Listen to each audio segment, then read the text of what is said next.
Բարև ձեզ Հովանես, շնորհակալ ենք, որ եկաք տաղավար այս եթերին, մի քանի թեմաներ կա, որոնց հետ կապված ձեր խոսքը կփոխանցեք եւ այսպես երեք երեկոյան Միքայել Բագրատ եւ Աշակ Սրբազանները նամակ ուղղեցին ԱԱԾ մեկուսարանից, դիմելով հայ ժողովրդին, հավատավոր ժողովրդին։ Մի փոքր մեջբերում անեմ, արդեն պարզից էլ պարզ է, որ Հայաստանի Հանրապետության տարածքում գործում է զինված բանդա, որը զբաղված է Կիրակի օրերը եկեղեցիներ զավթելով եւ հավատացելով իրավունքները կոպտորեն ոտնահարելով իրենց սատանայական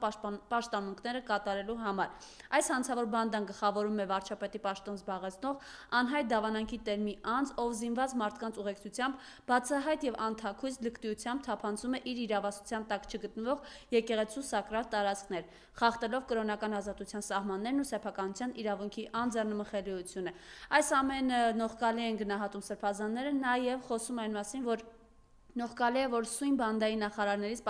պատգամավորներից, զանազան արկածախնդիրներից բացի միացել են նաև իրենց եռակի օծումը ոտնահարված եւ մերժած հոգեվորականներ, որոնք իրենց սույն քայլով արժանացել են Աստծո դատաստանին։ Որպեսզի մինչև վերջ չմեջբերեմ, բավականին երկար է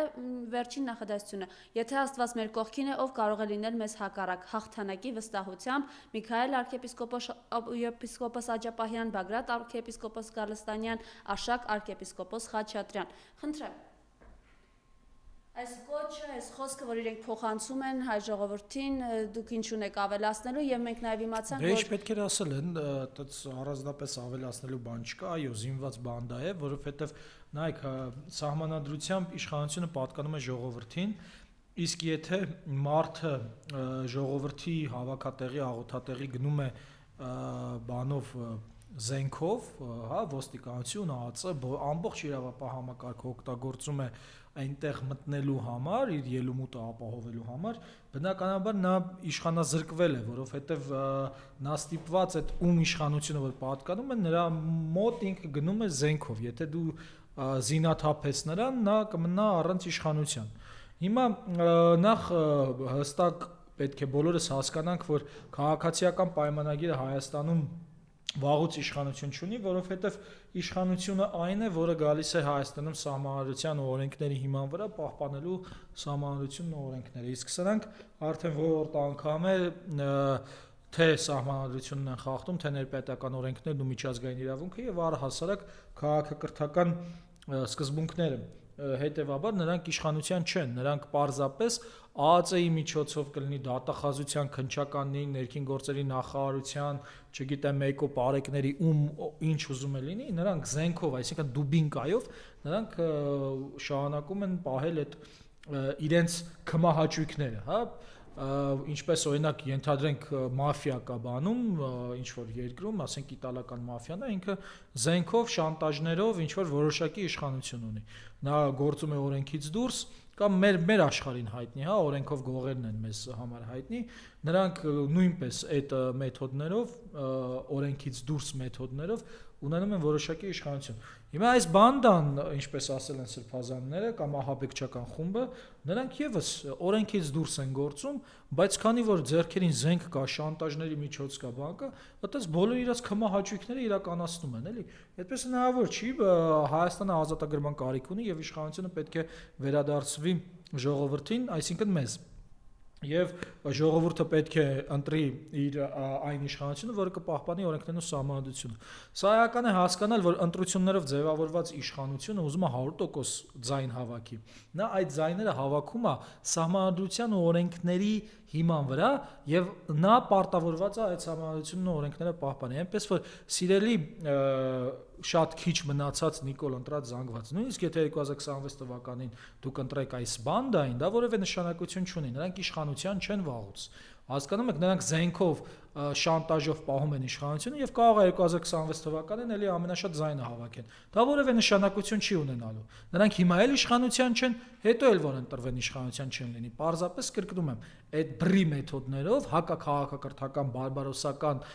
նախնադարյան մեթոդներով նրանք փորձում են այդ իրենց քմահաճույքները իրականացնել, որից մենք բնականաբար ազատագրվելու ենք, որտեղ մենք քաղաքակիրթ մարդ ենք, քաղաքակիրթ ժողովուրդ ենք եւ մենք ենք քաղաքակրթության դրոշակակիրը երկիր մոլորակի վրա։ Այնպես որ այնպես որ հա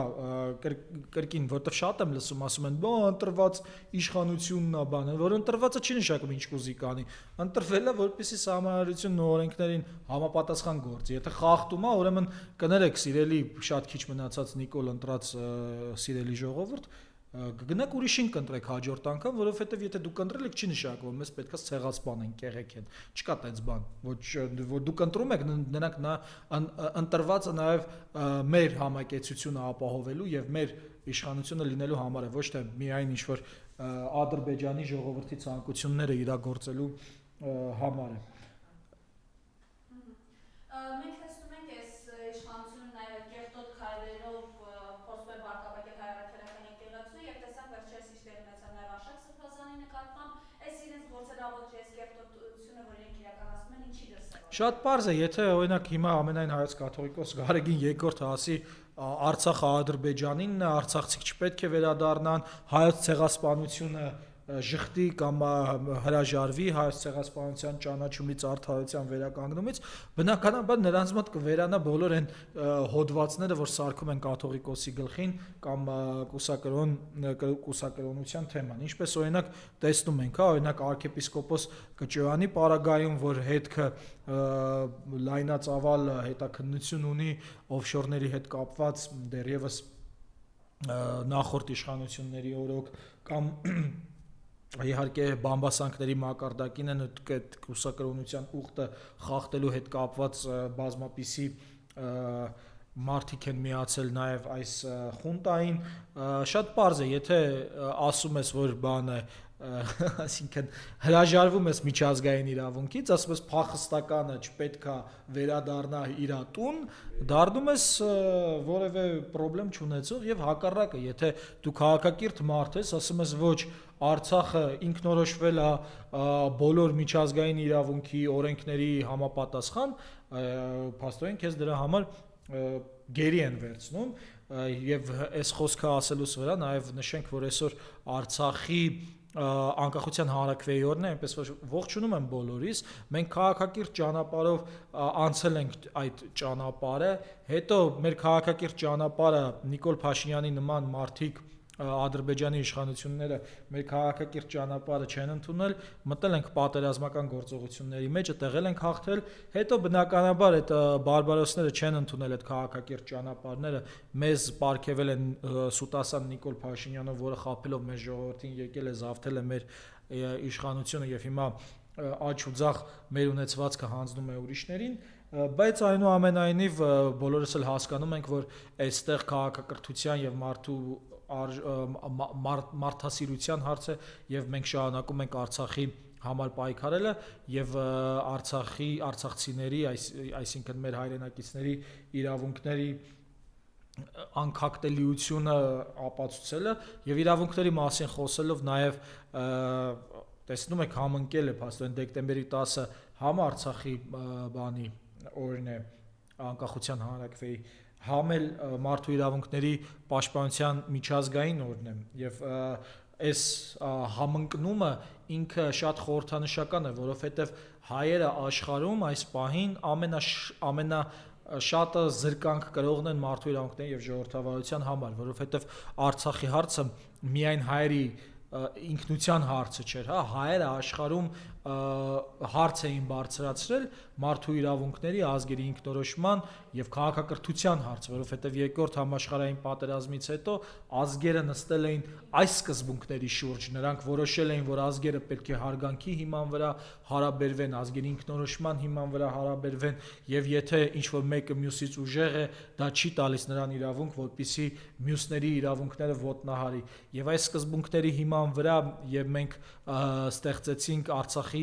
հանրապետությունը եւ դրա համար էլ պայքարում ենք, իսկ հիմա Արցախի այդ մարդկային այդ արժեքների համար պայքարողները փաստորեն Բաքվի զնդաններում են եւ նրանց անազատությունն է նաեւ մարդու իրավունքների պաշտպանության եւ քաղաքակրթության եւ ժողովրդավարության։ Դրա համար հայերն են, որ աշխարհին պետք է սովորեցնեն կարգ ու կանոն, ժողովրդավարություն եւ մարդու իրավունքներ, որովհետեւ ամենաշատը մենք ենք զրկանքներ կրում, իսկ այդ զրկանքները կրելու համար մեր մեջքին կանգնած չեն այն այն հանրությունը, որը գալիս էր մեզ դասեր էր տալիս, թե որն է ժողովրդավարությունն ու մարդու իրավունքները։ Ուրեմն մենք ավելի լավ դա գիտենք, թե որն է, որովհետև մեր կաշվի վրա ենք զգում։ Եվ այսօր Հայ ազգային քաղաքացիական միավորումը, արդյունավետ կառավարություն հիմնադրամը եւ ակննդական վավերագրողների համայնքը հենց այս թեմայով ասուլիս էին հրավիրել եւ մենք ներկայացրեցինք զեկույց, որը առնչվում էր Հայաստանում մարդու իրավունքների պաշտպանի անգործունեությանը, քանի որ այս աղմկոտ իրադարձությունների ժամանակ մարդու իրավունքների պաշտպանը կամ չի արձագանքում, կամ էլ տենց իլայի,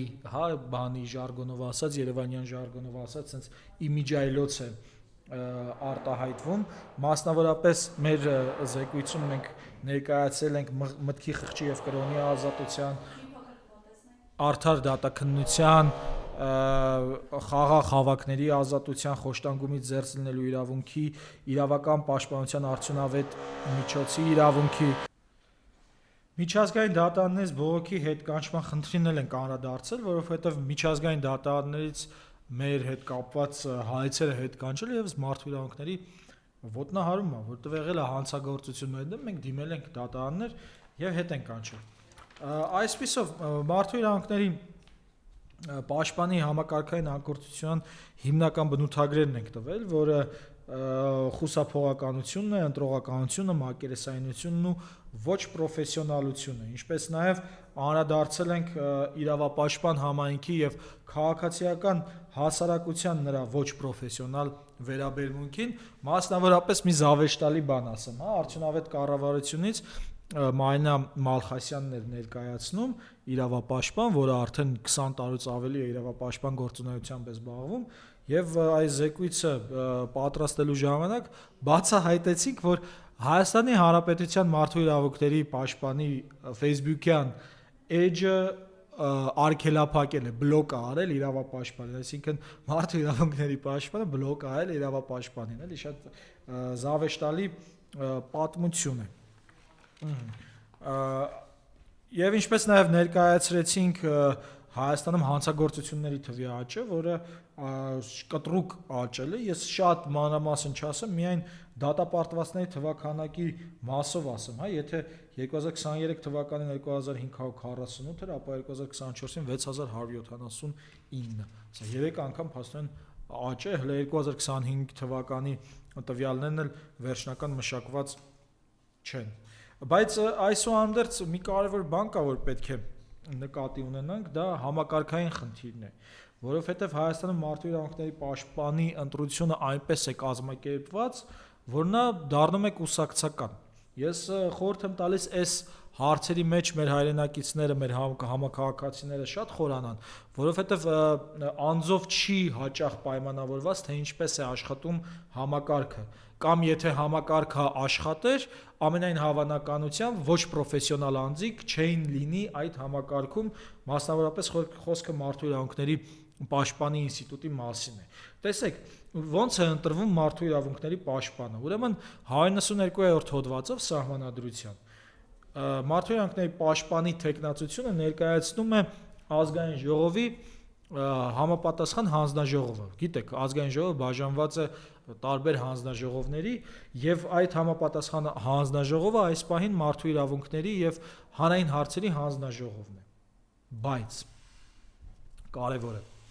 այդ հանձնաժողովում 5 հոգի քաղաքացիական պայմանագրից են, ինչպես արդեն նշեցինք, այս անօրեն գործող բանդայից։ Երկուսը Հայաստան դաշինքից, մեկը պատիվ ունեմից։ Եղավ 5 հոգի Հայաստան դաշինքից, 3 հոգի ընդդիմադիր։ Այսինքն ստացվում է, որ ինչ թեկնածու էլ բերեն, քաղաքացիական պայմանագրի ձայներով թեկնածուն անցնելու է։ Արդեն խնդիր է, որովհետև մարդու իրավունքների պաշտպանը ինքը անկախ ինստիտուտ է։ Հենց սահմանադրությունում էլ գրած է, որ մարդու իրավունքների պաշտպանը անկախ է տրալալա։ Եվ պետք է, որ կախվածություն չունենա իշխանությունից։ Ավելին, մարդու իրավունքների պաշտպանի գործունեությունը, քանի որ կապված է պետական կառավարման մարմինների վերահսկողության հետ, ստացվում է, որ ինչ որ առումով նրանք իրար դիմադրող բաներ են, ուժեր են, մարդու իրավունքների պաշտպանը եւ կառավարությունը։ Հետևաբար, մարդու իրավունքների պաշտպանը առավել եւս պետք է չլինի իշխանությունից կախված։ բայց հանձնաժողովում ընտրեցին, հա, հանձնաժողովում ընտրեցին, հիմա տանում են ազգային ժողով։ Այս տեխնացուն հանձնաժողովում ընտրված, հիմա ամբողջ ազգային ժողով պետք է ընտրի։ Եվ ո՞նց է ընտրվում։ Ձայների 3/5-ով։ Ինչ է նշանակում 3/5-ով։ Մենք հիմա ունենք 107 падգամավոր։ 107 падգամավորի 3/5-ը դա լինում է 64.2, 65, լինում 65 հոգով։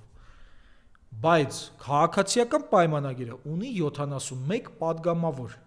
Այսինքն քաղաքացիական պայմանագիրը միանմենակով կարող է ընտրել, հələ մի բան էլ են մնացածնել են, ասենք մի քանի հոգի, 6 հոգին էլ կարան այդ օրը գործի եկած չլինեն կամ ինչպես իրենց է տրված գնան, ասենք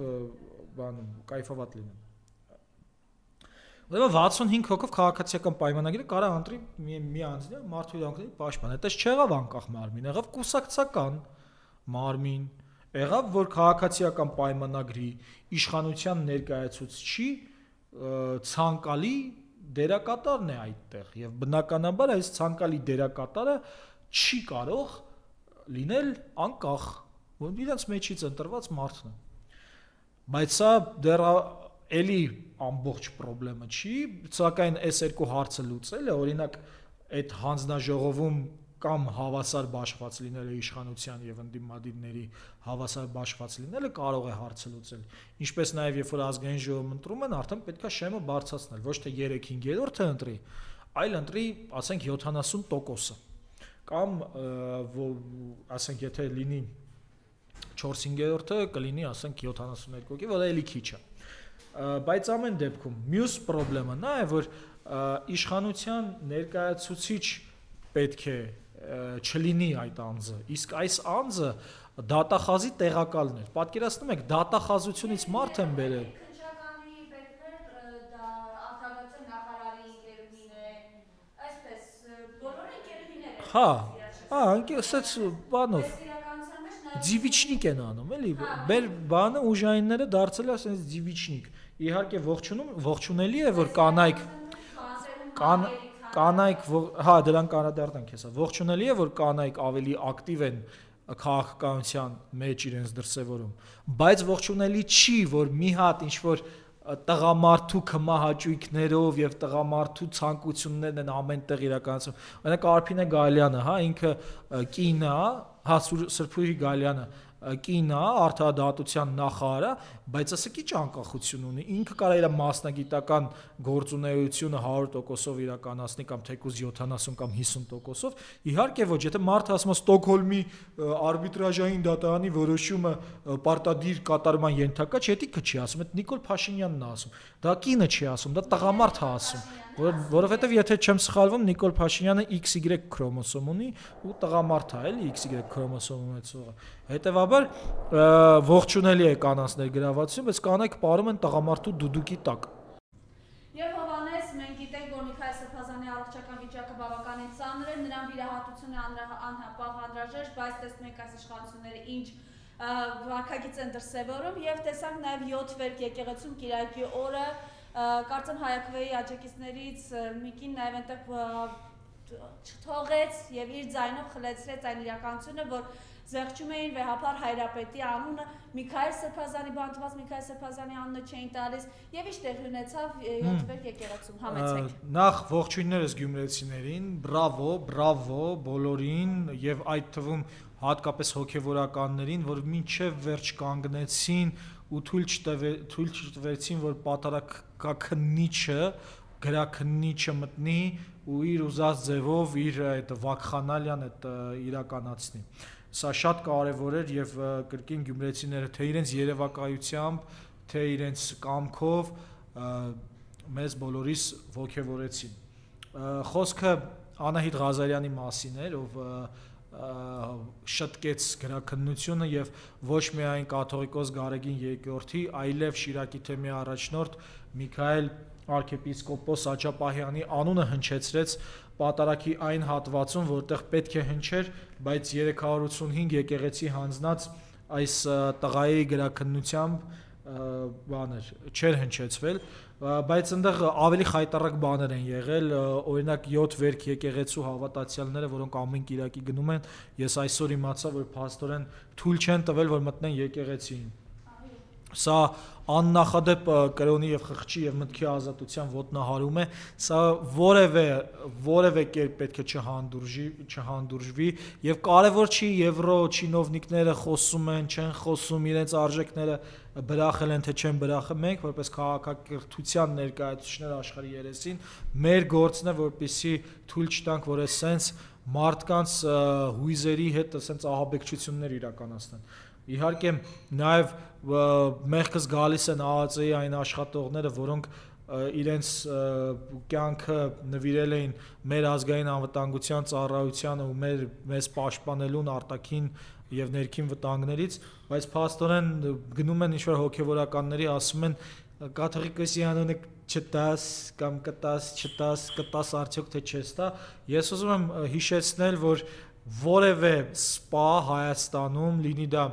ոստիկանության, ԱԱԾ-ի, դատախազության, թե բանակի սպա, նրանք արժանի չեն այս իշխանությանը եւ դուք բոլորդ արժանի չեք նրա հրամանները կատարելուն։ Ես հասկանում եմ բոլորի հոգեվիճակը, որ մարդիկ ըստ իրենց մասնագիտությամբ են ուզում շարժվեն, բայց եկել է ինչ-որ մի հատ արարած, որը ասում է պետք է Արցախը հանձնենք, պետք է, չգիտեմ, մտնենք հոգեվորականներ բռնենք եւ, չգիտեմ,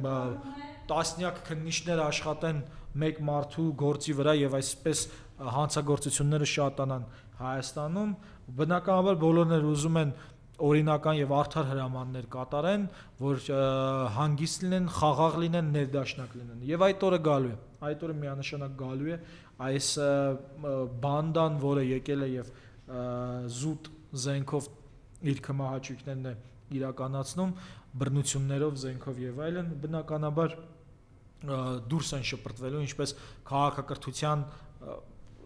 զարգացման պայմաններում միշտ դուրս են շպրտվելու եւ հայերը երկիր մոլորակի եւ տարածաշրջանում լինելու են ժողովրդավարության, մարդու իրավունքների, հարգանքի, կարգ ու կանոնի եւ համակեցության կանոնների պահպանման առաջամարտիկները մյուս ազգերի խմբերի հետ, որոնք եւս կմիանան մեզ կամ արդեն դրանով են զբաղված։ Եվ այո, միայն Անահիտ Ղազարյանը չէր, ես նաև ողջունում եմ այն աղջիկներին ու կանանց, որոնք վերևից երգելով էին հնչեցնում կաթողիկոսի եւ սրբազանի անունը, եւ ընդհանրապես այն Ռուբեն Մխիթարյանը, որը բանից քաղաքապետարանի շենքից նկարը ցույց տվեց Բագրատ Սրբազանի եւ Միքայել Սրբազանի, փորձեմ ոչ ոքին չմոռանալ, եթե մոռանամ ներեցեք ինձ, բայց մի խոսքով Գյումրի բրավո, փայլուներ եւ հուսով եմ, որ սա վարակիչ կդառնա եւ մյուսներն էլ իրենց վախերը մի կողմ կթողնեն, որտեղ այստեղ վախենալու բան չկա, հա, երբ որ դու քաղաքակրթության կողմից ես, արդարության, ազատության կողմից ես, անիմաստ է վախենալը, թող վախենան նրանք, ովքեր որ բարբարոս են։ Միքայել arczepiskopos Աճապահյանին շուտափույթ վերականգնում եմ մաղթում, բնականաբար այս իշխանություններից սпасել որևէ մարդասիրական, նույնիսկ մարդասիրական չէր, էլի օրենքով նախատեսված բնույթ չի կարելի, որտեղ մենք տեսանք Արմեն Գրիգորյանը ինչպես դատանում մահացավ, ինչպես Մեհեր Եղիազարյանը բանտում հացադուլում մահացավ, ինչպես հղի կնոջը գցեցին Սոնա Մնացականյանին մեքենայի տակ, նա մահացավ, իսկ մեղավորը դեռևս շրջում է Հայաստանով ու ինչ-որ ապուշություններ դուրս տալիս։ Մի խոսքով, սпасել որևէ բան պետք չի, սա նույն ազատագրման մեջ է, ինչպես չի կարելի սпасել օրինակ Բաքվում, չէ՞, օրինակ Վիգենը, որ հիմա դեղորայքներ չի ստանում ու հազիվ է քայլում, պետք չի սпасել, որ Բաքվում ինչ-որ տես օրինական մարդու նույն բանն է, նույն կտորից է, նույն պորտն է, նույն պորտալարով կապված բարբարոսիկներ են, թե Ադրբեջանի իշխանությունը, թե Հայաստանի, բայց մենք երբ որ ազատագրվենք, բնականաբար Ադրբեջանի ժողովրդին էլ ենք ազատագրելու իրենց իշխանությունից, ինչպես նաև թալիշներին եւ լեզգիներին, որովհետեւ նրանք էլ արժանի չեն այն կյանքին, որը փաստորեն այդ ահաբեկչական իշխանության ձեռքում են։ Ինչպես գիտենք, ադրբեջանական լրատվամիջոցները հայտնել են, որ Ռամիլ Սաֆարովի կոչումը բարձրացնում են գնդապետ են սարքում ու բնականաբար մենք հասկանում ենք, չէ, եթե մի հասարակարգ քնած մարդուն կացնահարողին գնդապետ է դարձնում, մենք չենք կարող այդ համակարգի հետ խաղաղության մեջ լինել, որովհետև խաղաղությունը քաղաքակրթությունից է բխում եւ այդ մարդը պետք է դատապարտված լինի, որպեսզի լինի խաղաղություն։ Ճիշտ եմ ասում։ Ճիշտ եմ, չէ՞ ասում։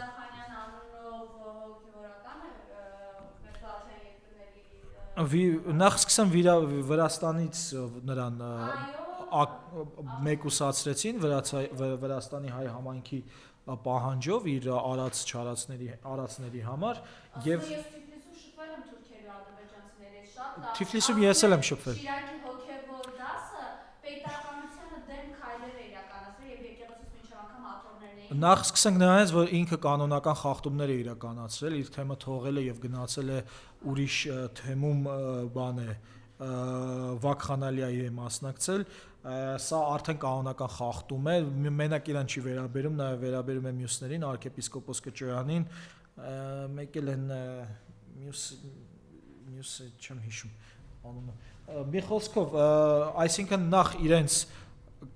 կազմակերպության կանոններն են խախտել, սա էական է նշել, որովհետև արդեն երևում է, որ այս մարդը, եթե այսպիսի կանոնները խախտում, ուրեմն այն մնացածն էլ է հավաստի տեղեկություններ, իհարկե, ինչպես ասում են, ես լսել եմ, որ կաթողիկոսը նրան ներել է եւ ուղարկել է Մերձբալթյան թեմ, բայց էականը այն է, գիտեք ինչ կա, ես Վրաստանում եմ սովորել, Թիֆլիսում, եւ մեր կուրսում ադրբեջանցիներ կային, բայց այդ ադրբեջանցիների հետ շփվում էինք, հա նորմալ մարդկային հարաբերություններ էին, այնտեղ լավ տղաներ կային, որոնք մարդկային հարաբերությունները նորմալ են։ Բայց դա ինչ կապ ունի նրա հետ, որ Ադրբեջանը կոնկրետ Հայաստանին վերացնելու ծրագրով առաջ է շարժում ու Ռամիլ Սաֆարովին բան է տալիս, կոչում է տալիս 150,000 հոգու անտուն է թողել։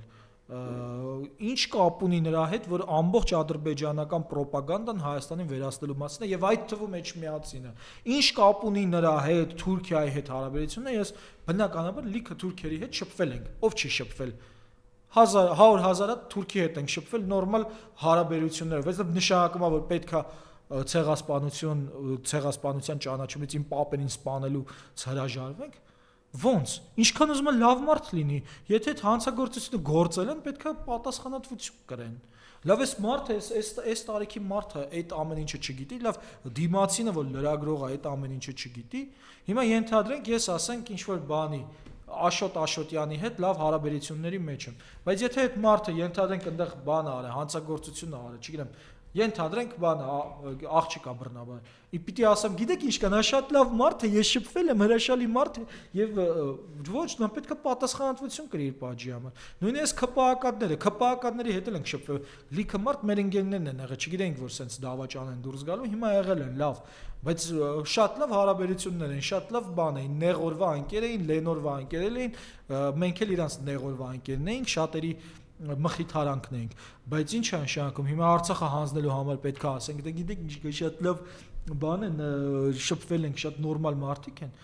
բոլորս է գիտենք, որ թուրքական քաղաքականության մասն է շոյելը եւ Իրանով անելը, թակարդի մեջ գցելը, ոնց որ Նիկոլ Փաշինյանին եկավ սենց շոյեց ժողովրդին, ժողովրդավարությամբ եւ բանով սոցիալական արդարությամբ եկավ հասավ իշխանության, մեկը պարզվեց, որ աղքատությունը մարդկանց ուղեղում է, որ բանում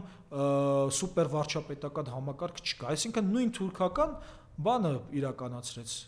արշավը։ Հիմա նույնն էլ էս մարդ, բայց այստեղ հասկանում ենք, որ Միրզախանյանին տրված է նոր տարվա ուղերձը հղելու, որպես իրենց բան ներկայացուցիչ, այս իրենց բանի հակա քրիստոնեական արարքների,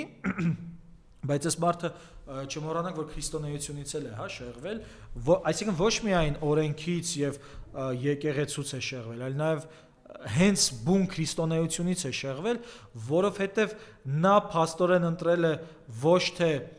Քրիստոսի որպես Քրիստոս եկեղեցու գլուխ, այլ ընտրել է Նիկոլ Փաշինյանին որպես եկեղեցու գլուխ, որովհետեւ նա գնում է պատարակների, որտեղ ծափ են տալիս Նիկոլ Փաշինյանին։ Հա, այսինքն ըստեղ եթե վերացարկվենք ազգայինից գնանք դեպի կրոնական եւ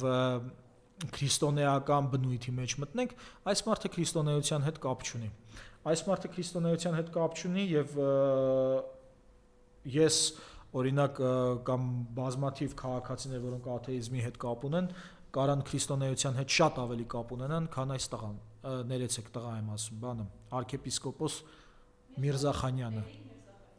Arczepiskopos դեռևս arczepiskopos Էդիկ Միրզա Հա Վազգեն Միրզախանյանը։ Այսինքն որովհետև տեսեք մարդիկ կան, որոնք սահմանադրությունը պաշտպանելով, չէ, որովհետև սահմանադրություն են խախտում։ Սահմանադրությունը պաշտպանելով պարտադիր չի, որ դու քրիստոնյա լինես կամ որևէ այլ կրոնի ներկայացուցիչ։ Դու որպես Հայաստանի Հանրապետության քաղաքացի սահմանադրությունը պաշտպանելով ավելի ես մոտենում քրիստոնեությանը այսօրվա իրավիճակում, քան այս մարդը, որը փաստորեն թե կանոններն է խախտում, թե սահմանադրությունը եւ հերվանում է քրիստոնեությունից։ Ընդ որում մի կարևոր բան ասեմ, քրիստոնեության մեջ ինձ ամենաշատը անհանգստացնում է այն հանգամանքը, որ 2000 տարի առաջ, երբ որ Քրիստոսին դատավարությունն էր իրականացվում, չգտնվեցին կամքով, ուժեղ կամքով այնպիսի մարդիկ, որոնք փաստորեն արդար մարդուն, անմեղ մարդուն կազատեին այդ անարդարացի որոշումից, հա, այդ խաչելությունից։ Իսկ ինչպես գիտենք, Պիղատոսն էլ ձեռքերը լվաց ու փաստորեն մնաց մենակ Հիսուս Քրիստոսը։ Հիմա Հայաստանում նույն իրավիճակն է։ Մենք ունենք մարդիկ, որոնք անմեղ են եւ անմեղ ազատազրկված են, գերեվարված են։ Եվ այս մարդիկ փոխանակ պաշտպանեն անմեղ մարդկանց, որի խորհուրդը քրիստոնեությունից է գալիս, պաշտպանիր անմեղին, չէ՞։ Ում են պաշտպանում։ Մեղավորին, ինչ մեղավոր, Դավաճանին, որը 385 եկեղեցի է հանձնել, 150,000 մոտ հայ առաքելական եկեղեցու հետևորդ է տուն տեղից զրկել։ Հայ առաքելական եկեղեցու հետևորդներին թողել է Բաքվի բանտերում տանջվեն, ու հիմա ամեն օր հոգեբանական ճնշում է գործում հայ առաքելական եկեղեցու հետևորդների իր այդ զենք ու զինամթերքով չթողնելով, որ ամեն կիրակի պատարագին մասնակցողները ստանան իրենց հաղորդությունն ու մխիթարանքը։ Բայց ես ասում եմ, որքան պաշտպանեն մարդիկ Հիսուս Քրիստոսին, սա պայմանական եմ ասում, հա, Հիսուս Քրիստոսը որպես անմեղության կերպար, որքան պաշտպանեն, որքան կամք դրսևորեն, նախ նրանք այնքան պաշտպանված կլինեն, եւ երկրորդ անգամ ավելի արագ արդարությունը կվերականգնվի եւ մեր մեջից կկորչի անիմաստ վախերը։